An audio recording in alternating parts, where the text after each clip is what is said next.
മനുഷ്യൻ പണ്ടേക്ക് പണ്ടേ ആകാശത്തിലെ നക്ഷത്രങ്ങളെ നോക്കി വിസ്മയിച്ചിട്ടുണ്ട്.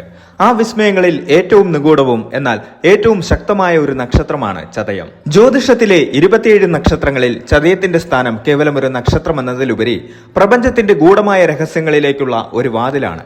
ആകാശഗംഗയിലെ നിശബ്ദനായ വിപ്ലവകാരി എന്ന് ഈ നക്ഷത്രത്തെ വിശേഷിപ്പിക്കാം. നിങ്ങൾ ഒരു ചതയം നക്ഷത്രക്കാരനാണോ എങ്കിൽ നിങ്ങൾക്കറിയാത്ത നിങ്ങളിൽ ഒളിഞ്ഞുകിടക്കുന്ന ആ മഹാസമുദ്രത്തെക്കുറിച്ചാണ് നമ്മൾ ഇന്ന് സംസാരിക്കുന്നത്.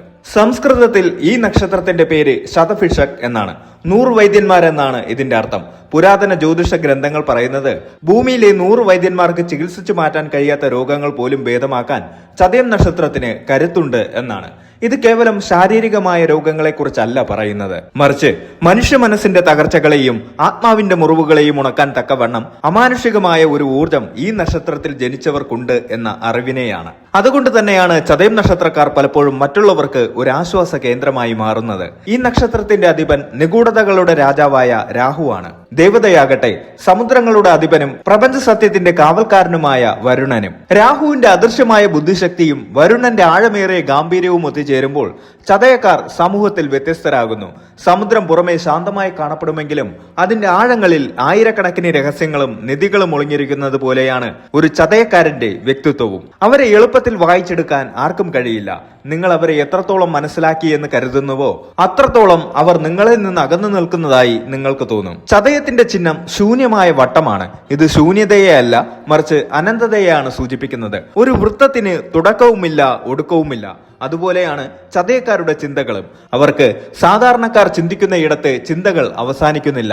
ശാസ്ത്രവും ആത്മീയതയും സാങ്കേതിക വിദ്യയും ഒരേപോലെ കൈകാര്യം ചെയ്യാനുള്ള അവരുടെ കഴിവിന് പിന്നിൽ ഈ അനന്തമായ ചിന്താ മണ്ഡലമുണ്ട്. പലപ്പോഴും ചതയക്കാരെ ലോകം ഏകാന്തപതികൾ എന്ന് വിളിക്കാറുണ്ട്.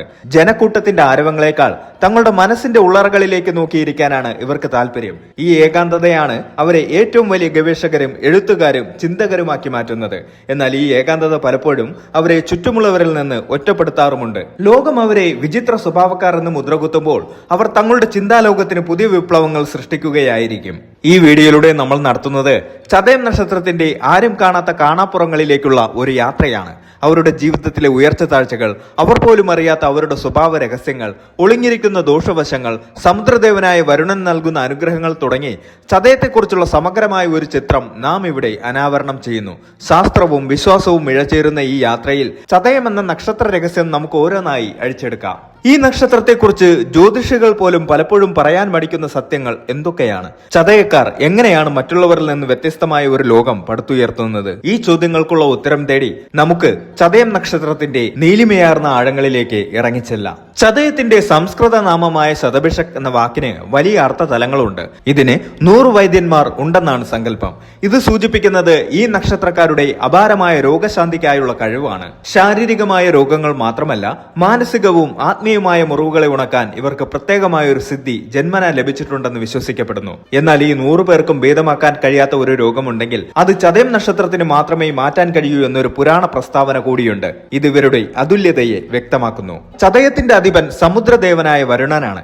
വരുണൻ കേവലം ജലത്തിന്റെ അധിപൻ മാത്രമല്ല, പ്രപഞ്ചത്തിലെ സത്യത്തെയും ധർമ്മത്തെയും സംരക്ഷിക്കുന്ന ഋതത്തിന്റെ കാവൽക്കാരൻ കൂടിയാണ്. വരുണൻ തന്റെ 1000 കണ്ണുകളാൽ ലോകത്തെ വീക്ഷിക്കുന്നു എന്നാണ് വേദങ്ങൾ പറയുന്നത്.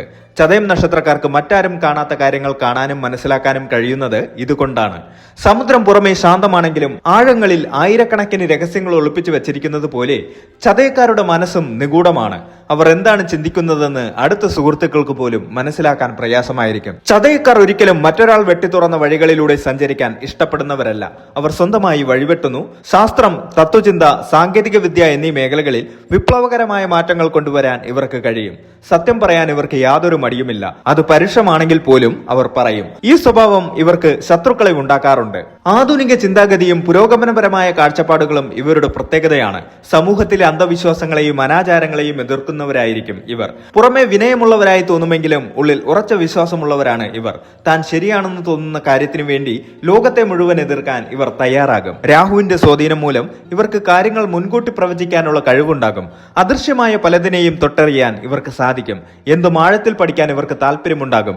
സയൻസ്, ജ്യോതിഷം, സൈക്കോളജി തുടങ്ങിയ വിഷയങ്ങളിൽ ഇവർ ശോഭിക്കും. വൈദ്യ വൈദ്യശാസ്ത്ര രംഗത്തോ ഔഷധ വിജ്ഞാനത്തിലോ ഇവർക്ക് വലിയ അറിവുണ്ടാകും. ഇവരുടെ സാന്നിധ്യം തന്നെ മറ്റുള്ളവർക്ക് ആശ്വാസം നൽകും. ജനക്കൂട്ടത്തിൽ നിന്ന് വിട്ടുനിൽക്കാനും ഏകാന്തതയിൽ പുതിയ കാര്യങ്ങൾ കണ്ടെത്താനും ഇവർ ഇഷ്ടപ്പെടുന്നു. ഇതവരെ വലിയ ചിന്തകരാക്കുന്നു. പലപ്പോഴും ചതയക്കാർക്ക് ലോകം തങ്ങളെ മനസ്സിലാക്കുന്നില്ല എന്ന തോന്നലുണ്ടാകാം. ഇതവരെ വിഷാദത്തിലേക്കോ അമിതമായ അന്തർമുഖത്വത്തിലേക്കോ നയിക്കാം. താൻ പിടിച്ച മുയലിന് കൊമ്പ് മൂന്നുന്ന സ്വഭാവം ഇവർക്കുണ്ട്. മറ്റുള്ളവരുടെ ഉപദേശങ്ങൾ കേൾക്കാൻ ഇവർ പൊതുവെ തയ്യാറാകില്ല. സത്യം തുറന്നു പറയുമ്പോൾ അത് കേൾക്കുന്നവർക്ക് മുറിവേൽക്കുമെന്ന് ഇവർ ഓർക്കാറില്ല. അമിതമായ രഹസ്യ സ്വഭാവം പങ്കാളിയുമായോ സുഹൃത്തുക്കളുമായോ ഉള്ള ബന്ധത്തിൽ വിള്ളലുകൾ വീഴ്ത്താൻ കാരണമായേക്കാം. രാഹുവിന്റെ സ്വാധീനം മൂലം ചിലപ്പോൾ ലഹരി പദാർത്ഥങ്ങളിലോ തെറ്റായ ശീലങ്ങളിലോ ചെന്നുപെടാൻ സാധ്യതയുണ്ട്. രാഹു ഭരിക്കുന്ന ഈ നക്ഷത്രം പൂർവിക കർമ്മബലങ്ങളെ പേറുന്നവരാണ്. പെട്ടെന്നുള്ള തകർച്ചകളും അപ്രതീക്ഷിതമായ ഉയർച്ചകളും ഇവരുടെ ജീവിതത്തിൽ സാധാരണമാണ്. ചതയത്തിന്റെ അധിപൻ രാഹുവും ദേവത വരുണനുമാണ്. ഇരുവരും മായയുടെ പ്രതിരൂപങ്ങളാണ്. അതിനാൽ തന്നെ ചതയക്കാർക്ക് ഭൗതിക ലോകത്തേക്കാൾ കൂടുതൽ താല്പര്യം അദൃശ്യ ലോകത്തോടായിരിക്കും. അവർ ഒരു മായയ്ക്കുള്ളിൽ ജീവിക്കുന്നവരായി തോന്നും. ചതയം നക്ഷത്രക്കാർ പലപ്പോഴും ജീവിതത്തിന്റെ മധ്യകാലഘട്ടത്തിൽ വലിയൊരു മാറ്റത്തിന് വിധേയരാകും. അത് ആത്മീയമാകാം, അല്ലെങ്കിൽ തൊഴിൽപരമായ വലിയൊരു മാറ്റമാകാം. ഈ മാറ്റം അവരെ ഒരു പുതിയ മനുഷ്യനാക്കും. രാഹുവിന്റെ സ്വാധീനം ഇവരെ മികച്ച സോഫ്റ്റ്വെയർ എഞ്ചിനീയർമാരും ഡാറ്റ സയന്റിസ്റ്റുകളുമാക്കുന്നു. ഡോക്ടർമാർ, പ്രത്യേകിച്ച് മനഃശാസ്ത്രജ്ഞർ, സർജർമാർ എന്നീ നിലകളിൽ ഇവർ പ്രശസ്തരാകും. ചിന്താപരമായ ആഴമുള്ള കൃതികൾ രചിക്കാൻ ഇവർക്ക് കഴിയും. മറഞ്ഞിരിക്കുന്ന അറിവുകൾ തേടിയുള്ള ഇവരുടെ യാത്ര ഇവരെ നല്ല ജ്യോതിഷികളാക്കും. സമ്പത്തിന്റെ കാര്യത്തിൽ ഇവർക്ക് ഏറ്റക്കുറച്ചിലുകൾ ഉണ്ടാകുമെങ്കിലും കുംഭരാശിയുടെ സ്വാധീനം മൂലം പൊതുവെ സാമ്പത്തിക ഭദ്രത കൈവരിക്കാറുണ്ട്. ചതയം നക്ഷത്രക്കാർ വാദസംബന്ധമായ രോഗങ്ങൾ, നാഡീരോഗങ്ങൾ എന്നിവ ശ്രദ്ധിക്കണം. സമുദ്രദേവനായ വരുണന്റെ നക്ഷത്രമായതിനാൽ ജലജന്യ രോഗങ്ങളോ അലർജികളോ ഇവർക്കുണ്ടാകാൻ സാധ്യതയുണ്ട്. കാലുകൾ, മുട്ടുകൾ എന്നിവയ്ക്കും പ്രത്യേക സംരക്ഷണം ആവശ്യമാണ്. ചതയക്കാരുടെ വിവാഹ ജീവിതം പലപ്പോഴും സങ്കീർണമായിരിക്കും. തങ്ങളെ പൂർണ്ണമായും മനസ്സിലാക്കുന്ന ഒരാളെ കണ്ടെത്താൻ ഇവർക്ക് പ്രയാസമാണ്. പങ്കാളിക്ക് ഇവരുടെ രഹസ്യ സ്വഭാവം ഉൾക്കൊള്ളാൻ കഴിയാതെ വരുന്നത് പ്രശ്നങ്ങൾക്ക് കാരണമാകാം. എന്നാൽ ഒരിക്കൽ സ്നേഹിച്ചാൽ അവർക്ക് വേണ്ടി എന്തും ചെയ്യാൻ ചതയക്കാർ തയ്യാറാകും. ചതയം നക്ഷത്രക്കാർക്ക് തങ്ങളുടെ ജീവിതത്തിലെ തടസ്സങ്ങൾ മാറ്റാൻ ചില കാര്യങ്ങൾ ചെയ്യാം. സർപ്പപ്രീതി വരുത്തുന്നത് രാഹുദോഷം കുറയ്ക്കാൻ സഹായിക്കും. ജലത്തെ ബഹുമാനിക്കുക, ജലാശയങ്ങൾ സംരക്ഷിക്കുക. എല്ലാ തിങ്കളാഴ്ചയും ശനിയാഴ്ചയും ശിവദർശനം നടത്തുന്നത് ഗുണകരമാണ്. ശനിയാഴ്ചകളിൽ കാക്കയ്ക്ക് ഭക്ഷണം നൽകുന്നത് ശനിദോഷവും രാഹുദോഷവും കുറയ്ക്കും. ചതയത്തിന്റെ നക്ഷത്ര വൃക്ഷം കടമ്പാണ്. കടമ്പ് നട്ടുപിടിപ്പിക്കുന്നതും അതിനെ പരിപാലിക്കുന്നതും ഉത്തമമാണ്. ചതയം നക്ഷത്രം എന്നത് കേവലം ഒരു ജന്മനക്ഷത്രമല്ല, അത് സത്യത്തിലേക്കുള്ള ഒരു പ്രയാണമാണ്. 100 വൈദ്യന്മാർക്കും സുഖപ്പെടുത്താനാവാത്ത രോഗങ്ങൾ സുഖപ്പെടുത്തുന്ന ആത്മീയ വൈദ്യന്മാരാണവർ. ലോകത്തിന്റെ പരിഹാസങ്ങളെയും ഒറ്റപ്പെടുത്തലുകളെയും അതിജീവിച്ച് സ്വന്തം ഉള്ളിലെ കടലിനെ ശാന്തമാക്കാൻ പഠിക്കുന്നവനാണ് യഥാർത്ഥ ചതയക്കാരൻ. നിങ്ങൾ ഒരു ചതയം നക്ഷത്രക്കാരനാണെങ്കിൽ നിങ്ങളുടെ ഏകാന്തതയെ ഒരു ശാപമായല്ല, മറിച്ച് ഒരു വരമായി കാണുക.